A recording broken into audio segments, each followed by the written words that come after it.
If you want to fix a problem, you need to treat the cause, not the effects or symptoms. Now, the problem with fibromyalgia, though, is that experts don't agree on what the cause is. Now, at one end of the spectrum, the medics are saying that there's no known cause and are focused on selling and symptom-relieving drugs, while at the other end, there are countless gurus who claim to know the cause and have found the cure. Now, the good news is that scientists have done enough basic research to understand what's going on and identify the causes. Now, they've also found that if you eliminate the causes, it goes a long way to fixing the problem. So, let's share with you what they've found. Now, the one thing that all serious scientists agree on is that sensitization of the nervous system is the key issue. So, let's look at what that is. Now, your nervous system is the master control system in your body, and sensitization means that you become abnormally sensitive to something. Now, I like to describe sensitization as like turning the nervous system up like an amplifier.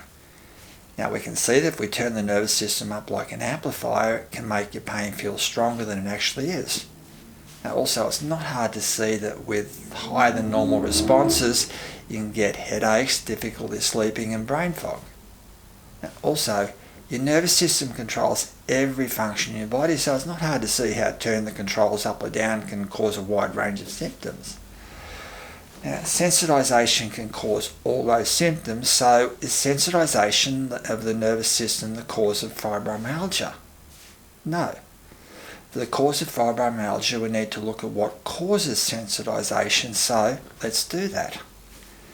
Now, the technical name for this is central sensitization, and there's been quite a lot of heavy research done on it. Now, unfortunately, most of the research is focused on the chemical changes in your brain and the neural connections.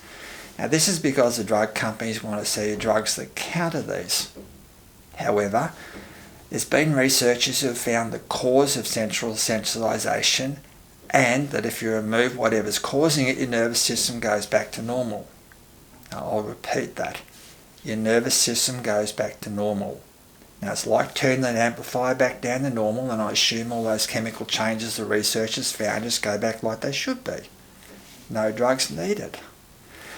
Now, this gives us a potential cure for fibromyalgia. Now, all we need to do is identify what's causing the sensitization.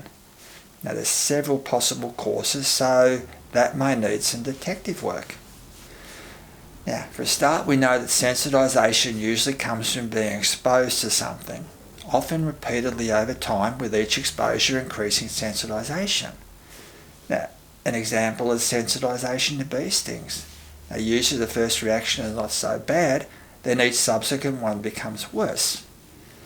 Now, we also know that for any sensitivity, some people are more sensitive than others. Now, using the bee sting example again, there may be something that makes people more sensitive, but it's still the bee sting that does it. So with fibromyalgia, we need to focus more on the cause than the susceptibility. Now, looking at central sensitization specifically, science have found that it commonly occurs when you have a long-standing medical condition such as osteoarthritis, rheumatoid arthritis, back pain, or even tennis elbow.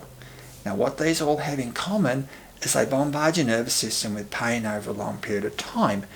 And if we remember, that's generally the sort of thing that causes sensitization. Now, the problem with this is that doctors only diagnose fibromyalgia when they can't find anything wrong. And if you've got osteo, rheumatoid, back pain, or tennis elbow, they'll usually find it. So, for the cause of sensitization for fibromyalgia, we need to look elsewhere. Now, because your nervous system gets input from a wide variety of sources, there can be any number of inputs that find stressful. Now, it could be something inside you, which is why some people find diet changes help. Now, long-term emotional or psychological stress is something to consider.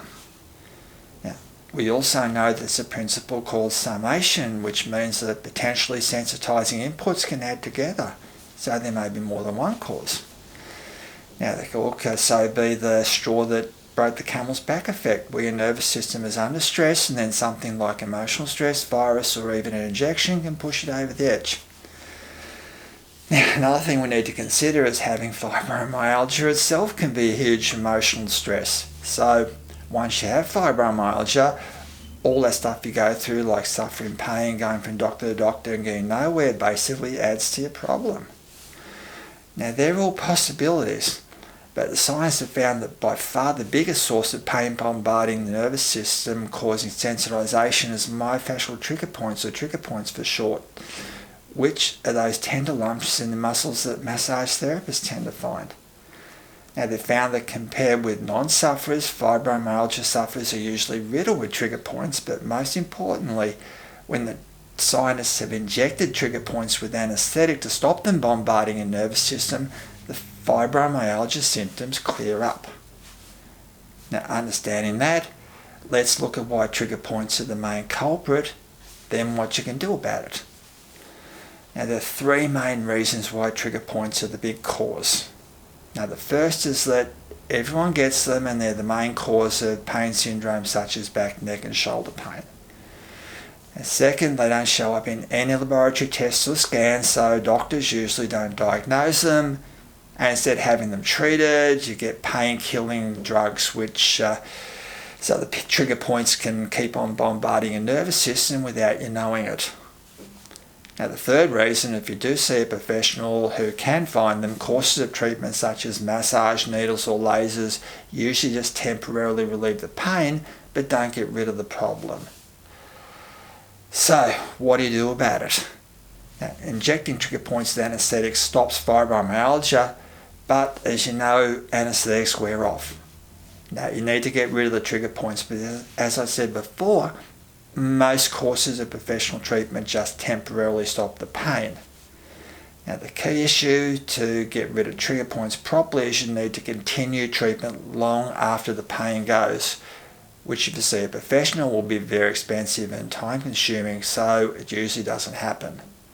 Now also, once you're sensitive, just having some of the treatments can hurt and even stir the symptoms up rather than providing relief. Now to treat trigger points causing fibromyalgia, you need a treatment that doesn't hurt and that you can easily do yourself, so you can keep doing it long after the pain settles. Now luckily this is a really good one you can do yourself and doesn't hurt, so I'll share that in the video linked at the end of this one. Now, there's been a lot of info on this video to take in, so what I'll do is just put a couple of the main points into perspective. Now first is that science have found that trigger points are the main cause, but certainly not the only cause. But when you consider that the causes add together and everybody gets trigger points, they're usually at least partially involved. Now second, if you've had trigger point therapy before, it'll probably have only given temporary relief at best. As I mentioned before and cover in the video linked at the end of this one, you need a treatment that doesn't hurt and that you can keep doing yourself, so you can keep going for long enough to get the lasting benefits.